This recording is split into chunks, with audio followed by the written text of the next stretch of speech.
Baik, pasangan yang berjauhan pastinya akan rasa sangat sukar untuk menghadapi situasi COVID-19 ini, apatah lagi kalau ada anak-anak. Kalau yang bujang macam kita ni lainlah.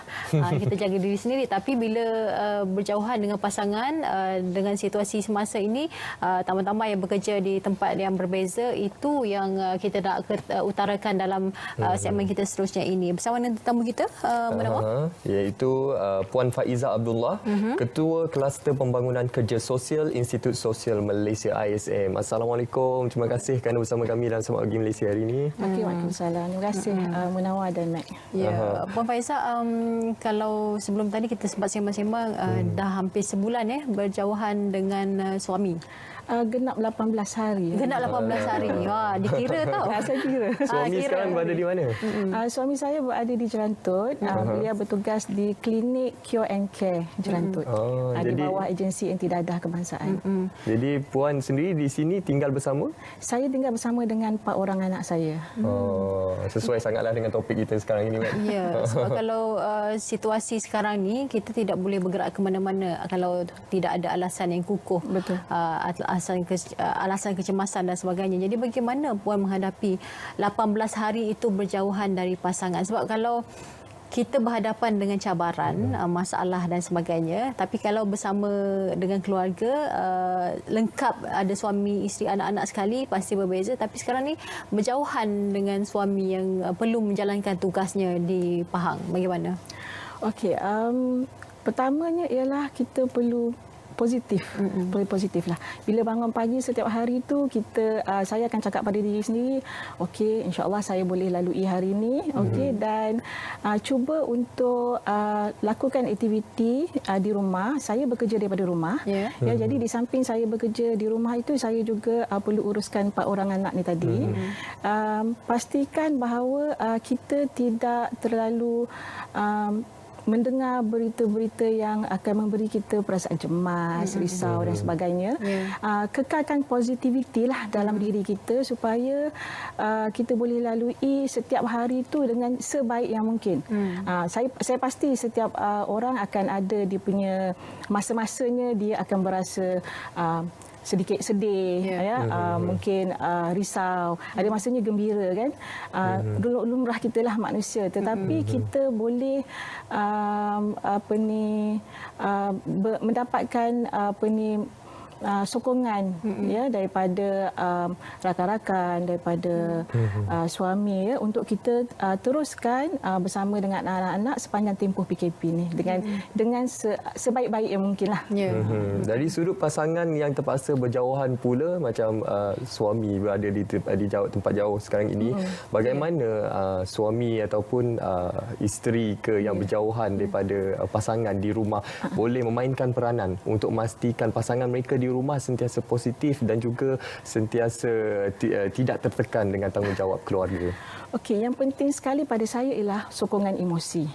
Sebab suami berjauhan daripada isteri ataupun isteri berjauhan daripada suami, yang penting ialah sokongan emosi daripada pasangan kita. Di zaman sekarang ni kita ada pelbagai teknologi kan yang kita boleh gunakan. Jadi kita boleh sentiasa berhubung dengan pasangan, bercerita tentang aktiviti kita sebenarnya setiap hari. Apa yang anak kita buat, apa kenakalan mereka, bergaduh dan sebagainya, apa yang kita masak kan, apa permainan yang kita main bersama anak-anak kan, ceritakan bersama dengan suami.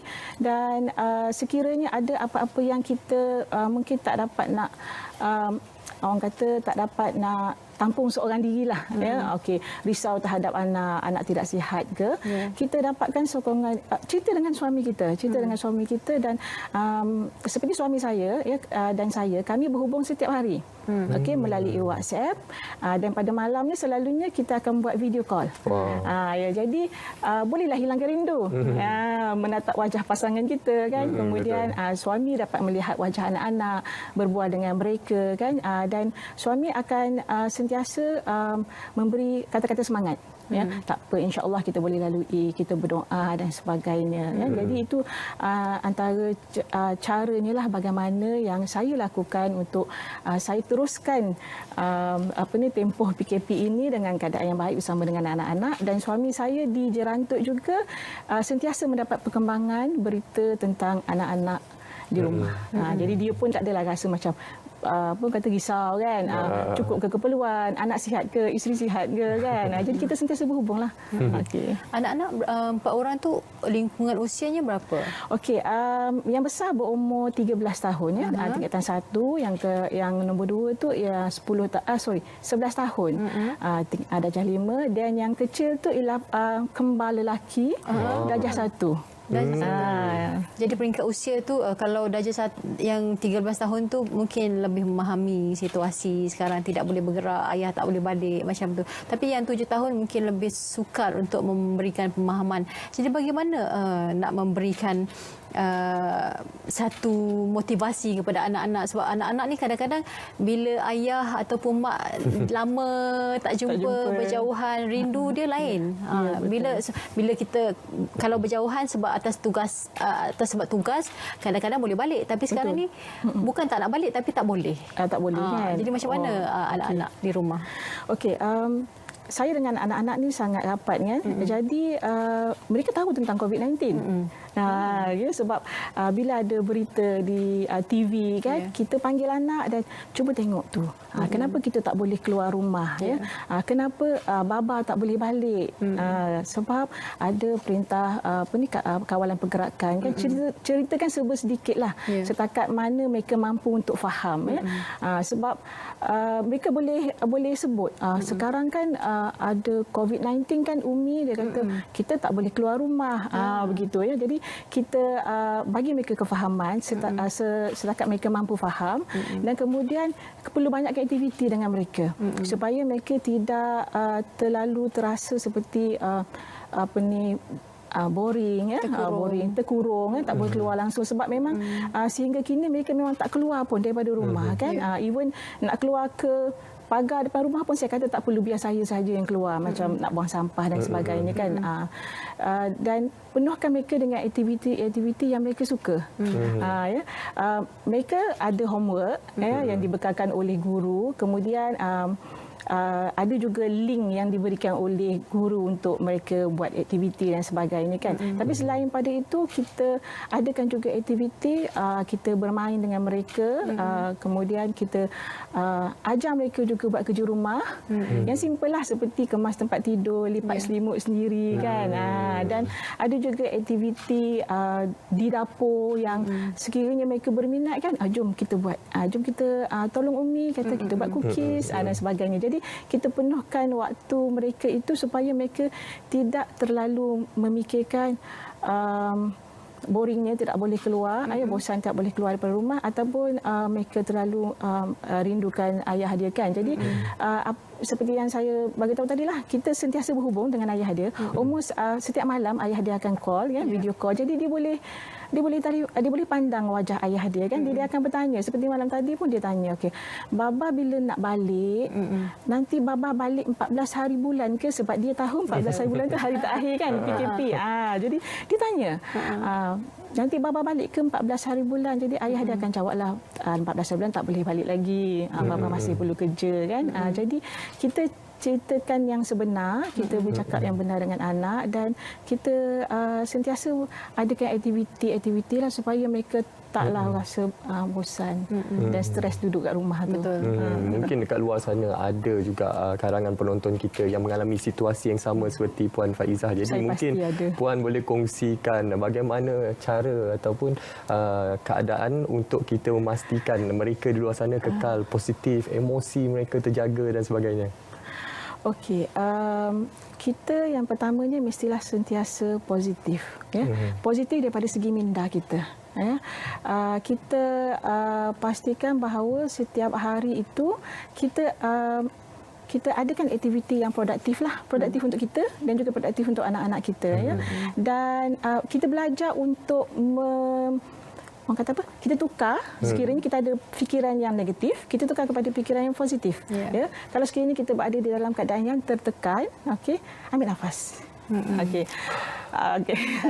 Ambil nafas, kemudian set minda kita. Yang penting sebenarnya minda kita. Once minda kita positif, definitely kita pastinya boleh kekal positif. Dan kemudian kita kawal emosi kita juga. Okey, sekiranya kita tertekan, orang kata apa, stres macam mana pun, tetapi jangan tunjuk dekat anak. Ya, dengan anak ni kita senyum, kita ketawa, susah nak buat sebenarnya. Tetapi kita cubalah yang terbaik. Dan kalau sekiranya perlu sangat untuk kita nak meluahkan, apabila kita berada dalam keadaan stres tu, kita menangislah dalam bilik air. Macam tu. Okay? Seboleh-bolehnya kita jangan tunjukkan emosi yang negatif kepada anak. Jangan mengeluarkan kata-kata yang negatif kepada anak. Okay? Kita keluarkan yang positif sahaja kepada anak. Walaupun dalam hati ni, ya Allah, Tuhan saja yang tahu. Tetapi kita cuba supaya walaupun kita rasa sedih, tapi anak tak rasa sedih. Walaupun kita rasa stres, tapi anak tetap happy. Jadi dua itulah yang kita cuba kekalkan. Minda yang positif, kemudian emosi kita juga positif.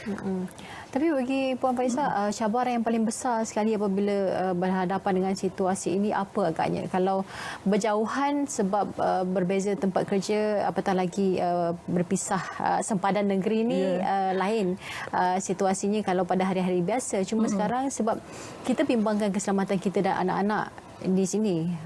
Tapi suami pun kita perlu rasa bimbang juga dengan situasi dia di mana makan, pakai dan sebagainya. Jadi bagaimana Puan rasa cabaran itu dilalui dan bagaimana nak memastikan supaya kita tidak goyah disebabkan oleh cabaran itu? Sebab kita tidak tahu berapa lama lagi kalau sampai 14 hari bulan. Alhamdulillah. Tapi kita tidak pasti. Bagaimana? Okey.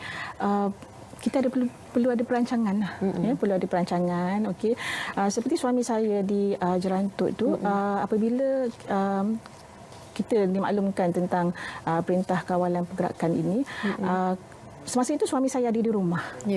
Jadi kami bincang dan kami aturkan supaya apabila suami saya kembali ke Jerantut untuk bertugas, dia ada keperluan-keperluan peribadi dia di sana, seperti untuk mendapatkan bekalan keperluan dia, di rumah pun lengkap dengan keperluan-keperluan, jadi dia tidak perlu risau. Dan dia juga memastikan bahawa kami di rumah ini keperluan-keperluan asas itu telah disediakan terlebih dahulu. Kan setakat mana yang kita boleh sediakan, kita sediakan terlebih dahulu, supaya saya tidak perlu risau barang tak cukup, beras tak cukup dan sebagainya kan. Dan dapat mengurangkan untuk saya ni kerap keluar untuk mendapatkan keperluan harian kan. Jadi itu antara yang kami buatlah. Kita rancang awal-awal apa yang perlu kita sediakan untuk kita hadapi, dan kemudian daripada semasa ke semasa itu kita bincang juga. Okey, kalau sekiranya PKP semasa fasa yang pertama kan, okey, ada perbincangan sekiranya PKP ini diteruskan untuk fasa yang kedua, bagaimana kita nak hadapi kan. Jadi adakan perbincangan selalu dengan pasangan kita supaya kita dapat buat yang terbaik untuk keluarga. Jadi pasangan di sana pun gembira dan saya dengan anak-anak di rumah pun berada dalam keadaan yang baik. Sepanjang tempoh PKP ni adakah Puan bekerja?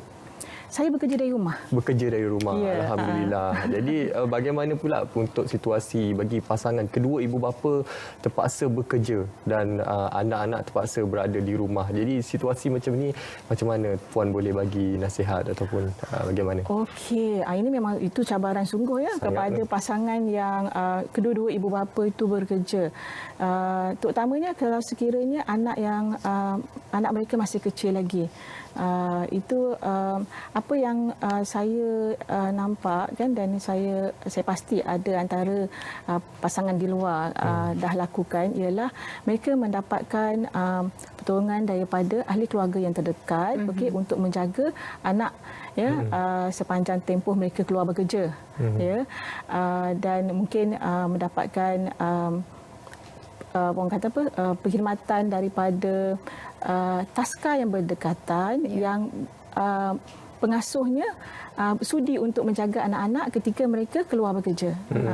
Itu yang mungkin boleh dilaksanakanlah. Itu yang ibu bapa perlu bertugas kerja di luar, anak-anak ditinggalkan. Tapi bagi ibu bapa yang berjauhan tapi ibunya masih lagi kena kerja tapi kerja dari rumah pun mencabar juga tu. Sangat mencabar. Nak buat kerja ni tapi anak ada di rumah minta itu minta ini. Jadi keperluan mereka juga perlu dijaga. Bagaimana? Okey, kita susun jadual. Okey, bangun awal daripada biasa. Jadi pada waktu pagi tu siapkan apa yang perlu di rumah, dan kemudian apabila anak dah bangun tidur dan sebagainya, sekurang-kurangnya kita sudah sediakan sarapan dia, dan kalau dapat tu lunch pun dah siap, makan tengah hari. Jadi kita tak perlu terkejar-kejar untuk sediakan makan tengah hari. Itu yang pertamalah kan. Yang kedua, sebenarnya kita boleh sediakan menu yang simple. Maksudnya sekadar satu menu yang boleh kita makan bersama dengan anak-anak, tak perlulah nak 2-3 lauk, 2-3 sayur dan sebagainya. Simple sahaja menu asalkan berkhasiat dan anak-anak kenyang kan. Dan kemudian saya setkan tempat kerja saya di meja makan.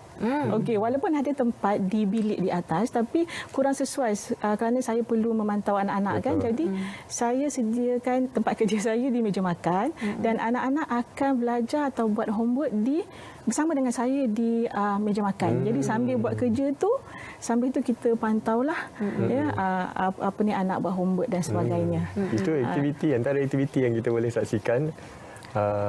Itu permainan apa, Puan? Okey, saya tak pasti nama permainan ni, tetapi saya nampak permainan ini dikongsi oleh kawan saya di Facebook. Jadi saya cadangkan dengan anak perempuan saya, Farah tu, kata, apa kata kita buat aktiviti ni? Dia kata, okey, boleh Umi.